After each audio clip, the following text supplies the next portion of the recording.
ఇప్పుడు సినిమాలు రాజకీయాలు పక్కన పెడితే వ్యాపారం. అసలు మీది రియల్ ఎస్టేట్. హైదరాబాద్లో చంద్రబాబు నాయుడు గారు సీఎం అయిన తర్వాత టక్మ రియల్ ఎస్టేట్ భూమి పెరిగింది. దాంతోపాటు మీరు కూడా రియల్ ఎస్టేట్లో ఉంటాం.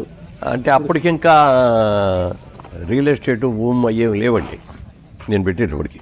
ఎందుకంటే 93లో ఇక్కడ షిఫ్ట్ అయ్యాం మెడ్రాస్ నుంచి.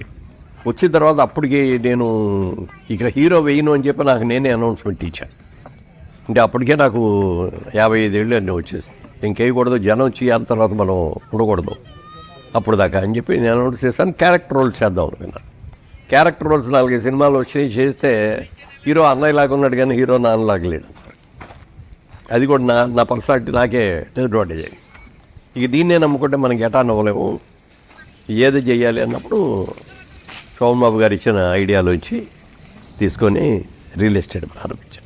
రియల్ ఎస్టేట్ పెట్టేటప్పుడు కూడా ఇక్కడ అందరూ ఫ్రెండ్స్ అందరూ కూడా వద్దన్నారు. ఇక్కడ హైదరాబాద్లో చాలా నరకంగా ఉంటుంది. ఇక్కడ ఒక్కొక్క ల్యాండ్ని 5-6కి అమ్మేస్తారు.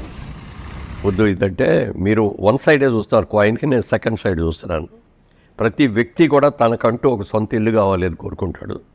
ఇల్లు కట్టుకోలేకపోయినా ఒక స్థలం, ఒక 500 గజాలు 300 గజాల స్థలం కొనుక్కుందాం, ఉన్నప్పుడు కట్టుకుందాం అనుకుంటాడు. మరి ఆ డబ్బు అది పెరిగితే ఎంతంత వస్తుందో చూడండి.